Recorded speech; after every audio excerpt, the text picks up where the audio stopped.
Hello everyone, Mr. Lipchick here, and our topic for discussion today is congressional staff and support agencies. The role of the congressional staff. Because of the workload has grown over the years, Congress has relied more heavily on their staff.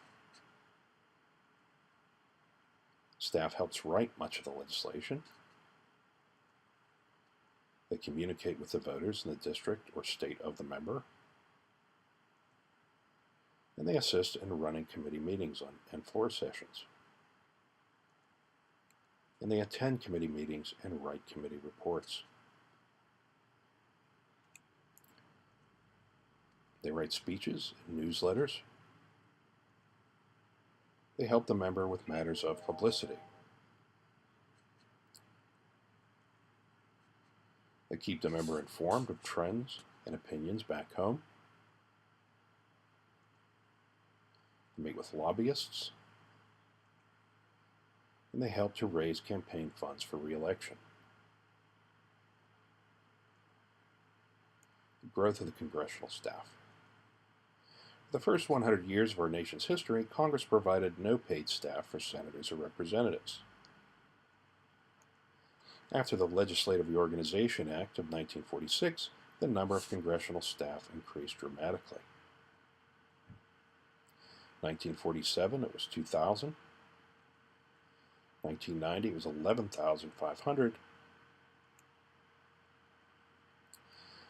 Lawmaking became more complex with time. Members of Congress could not be experts in all areas. Staff members became the source of expert help. Staff also grew to handle the large volume of requests that came from constituent voters. When frustrated with government problems, people turned frequently to their lawmakers. Personal staff. Congressional staff members include both personal staff and committee staff. Personal staff members work directly with senators and representatives. Committee members work on Senate and House committees.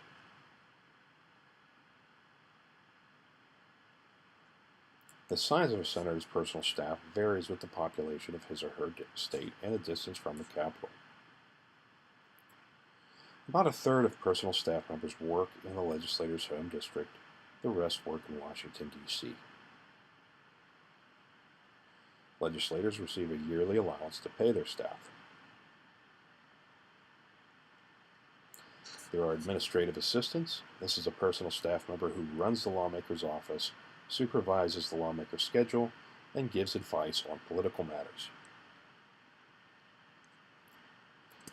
This individual interacts with powerful people in the legislator's district and state that can influence his or her re-election. There's a legislative assistant. This is a personal staff member who does research, drafts bills, studies bills currently in Congress, and drafts speeches for the legislators. This individual assists lawmakers in committee meetings and attends meetings at which he or she cannot be present, and keeps track of the bills in committee and in debate on the floor. And there are caseworkers. These are personal staff members who handle requests from a lawmaker's state or home district. Usually they work in key cities in a senator's state and in representatives' home districts. They handle personal problems and requests from voters. And they are very important because they create and maintain goodwill among the voters. In 1952, my father, Joseph Lipchick, was drafted into the United States Army for service in the Korean War.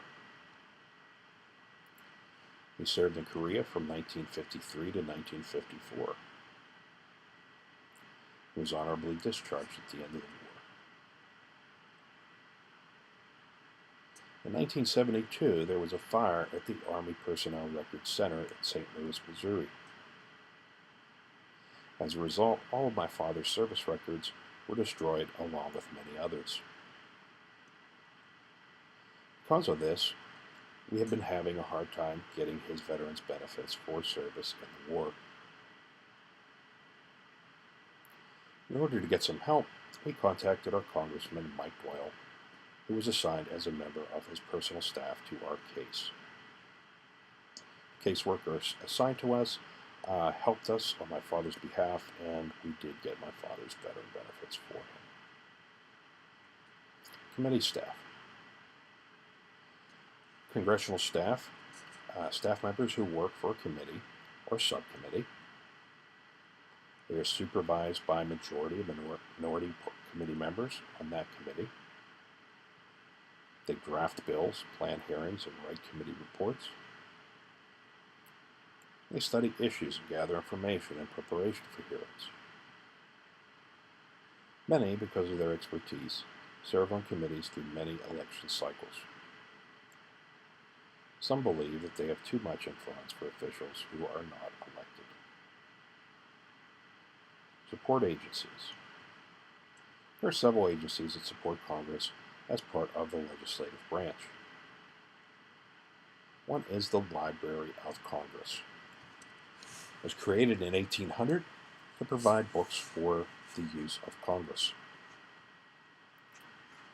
It is one of the largest libraries in the world with millions of books, documents, films, and other resources.